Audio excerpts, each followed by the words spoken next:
नमस्कार दोस्तों, मैं अनिल चौधरी एक बार फिर आप सभी का स्वागत करता हूं आपके अपने YouTube चैनल एजुकेशन गुरुजी राजस्थान में।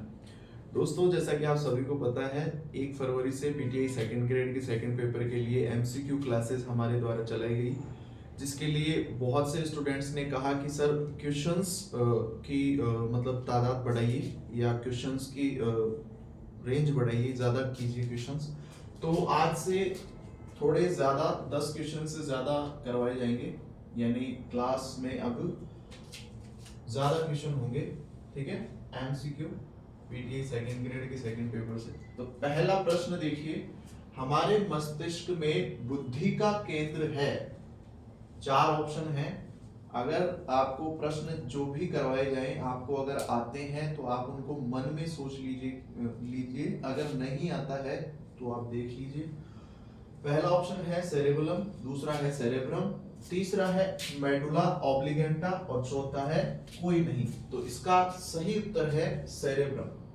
ठीक है, हमारे मस्तिष्क में बुद्धि का केंद्र कहां होता है? सेरेब्रम में। अगला प्रश्न है, दूसरा प्रश्न देखिए, किडनी की क्रियात्मक इकाई क्या है? ठीक है, 4 ऑप्शन है। पहला है रक्त, दूसरा है मेड्रॉन, तीसरा है नेफ्रॉन और चौथा है यूरिया। तो किडनी की क्रियात्मक इकाई है वो है आपके नेफ्रॉन। ठीक है, सही उत्तर क्या है इसका? नेफ्रॉन।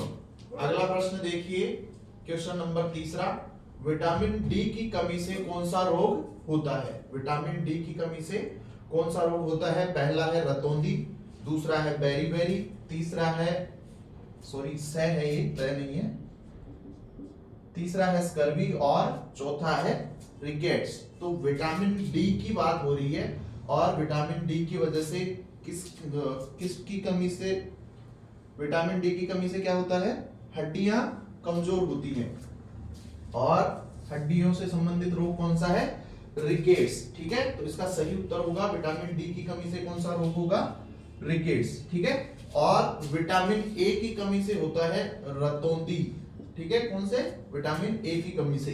विटामिन बी की कमी से होता है बेरी, और विटामिन सी की कमी से होता है स्कर्वी।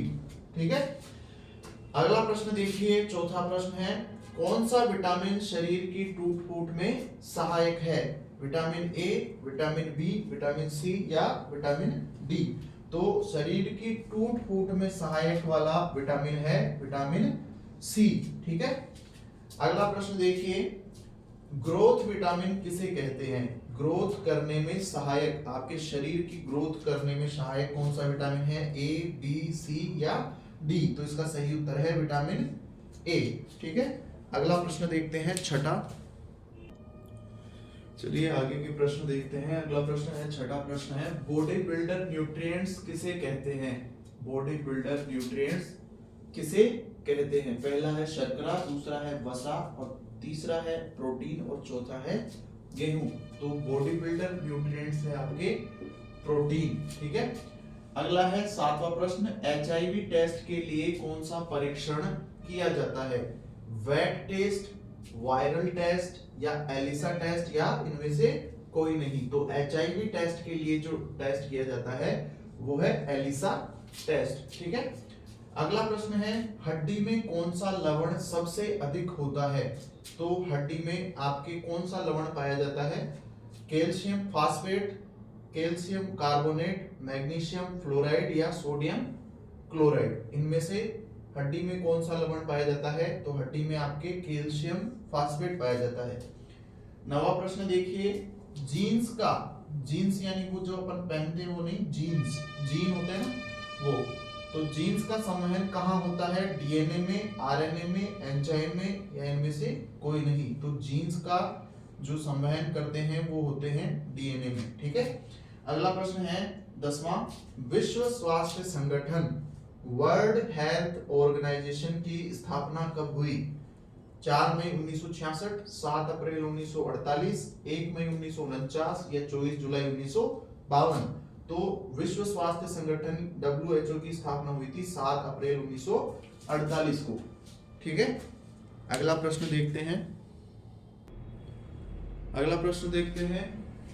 11वां प्रश्न है RH फैक्टर की खोज किस वैज्ञानिक ने की थी। RH फैक्टर है उसकी खोज किसने की थी। ए है ल्यूवेनहॉक, ब है रॉबर्ट हुक और स है लैंडस्टीनर और द है वियेनर। ठीक है, तो ल्यूवेनहॉक, एंटोनी वॉन ल्यूवेनहॉक ने तो जीवित कोशिका की थी और रॉबर्ट हुक ने मृत कोशिका की खोज की थी और लैंडस्टीनर ने आरएच फैक्टर की खोज की थी। ठीक है, 12वां प्रश्न है वाइटल कैपेसिटी किस यंत्र से मापी जाती है। डायनोमीटर, स्टेथोस्कोप, स्पाइरोमीटर या स्क्रीन फोल्ड कैलिपर। तो इसका सही उत्तर है वाइटल कैपेसिटी किससे मापी जाती है, स्पाइरोमीटर से। अगला प्रश्न है मानव में क्रोमोसोम की संख्या कितनी होती है, 44, 45, 46 या 48। तो मानव में क्रोमोसोम्स की संख्या होती है 46 और जोड़ी कितनी होती है, जोड़ी होती है 23। ठीक है, XX प्लस XY ये 22 होते हैं और ये 23वां जोड़ा ये होता है। ठीक है, 22 तो XX की जोड़ी होती है और 23वां जोड़ा XY की जोड़ी होती है। ठीक है, और अगला है 14वां प्रश्न है सबसे बड़ी कोशिका कौन सी है, मोर का अंडा, मुर्गी का अंडा, शुतुरमुर्ग का अंडा या बतख का अंडा। तो सबसे बड़ी कोशिका कौन सी है, शुतुरमुर्ग का अंडा। अगला प्रश्न देखिए 15वां, आत्मघाती थैली या सुसाइड बैग किसे कहा जाता है, राइबोसोम, लाइसोसोम, माइटोकॉन्ड्रिया या हरित लवक। तो इसका सही उत्तर है आपके लाइसोसोम। लाइसोसोम को ही आत्मघाती थैली या सुसाइड बैग कहा जाता है। ठीक है, आगे चलते हैं, अगला प्रश्न देखते हैं। 16वां प्रश्न है रक्त का पीएच मान होता है, पहला है 7.3 से 7.4, दूसरा है 8.2 से 8.4 और स है 5.6 से 5.9 और द है 9.1 से 9.8।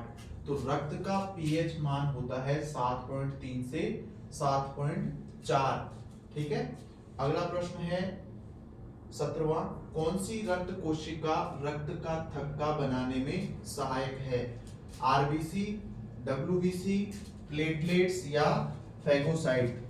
तो इसका सही उत्तर है जो रक्त का थक्का जमाने में सहायक है जो कोशिका वो है प्लेटलेट्स। ठीक है, अगला प्रश्न है कोशिका का नियंत्रण केंद्र क्या होता है, ए है राइबोसोम, ब है माइटोकॉन्ड्रिया, स है जीव द्रव्य और अंत में है न्यूक्लियस। तो कोशिका का नियंत्रण केंद्र है जिसको हम केंद्रक भी कहते हैं, न्यूक्लियस जिसका नाम है केंद्रक।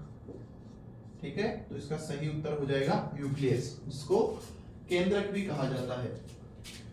अगला प्रश्न है 19वां, एंटीबॉडीज का निर्माण किससे होता है, डब्ल्यूबीसी से, सॉरी आरबीसी से, डब्ल्यूबीसी से, प्लेटलेट्स से या लिम्फोसाइट से। तो एंटीबॉडी का निर्माण होता है आपके लिम्फोसाइट से। अगला प्रश्न है, अंतिम प्रश्न है आज का 20वां प्रश्न, मांसपेशियों की ताकत किस यंत्र से मापी जाती है। जो मांसपेशियों की ताकत होती है शरीर में वो किस यंत्र से मापी जाती है, गोनियोमीटर, डायनोमीटर, इलेक्ट्रोमायोग्राफी या पेडिग्राफ। तो इसका सही उत्तर है मांसपेशियों की ताकत इलेक्ट्रोमायोग्राफी से मापी जाती है और मांसपेशियों का अध्ययन मायोलॉजी कहलाता है। ठीक है, मायोलॉजी मांसपेशियों के अध्ययन को कहा जाता है। ठीक है, अगले कक्षा में हम 20 से ज्यादा प्रश्न लेकर आएंगे। आज 20 प्रश्न किए हैं, अगली कक्षा में हम 25 करेंगे, फिर 30, फिर 50, फिर 100 पे आएंगे। ठीक है, धन्यवाद आज के लिए।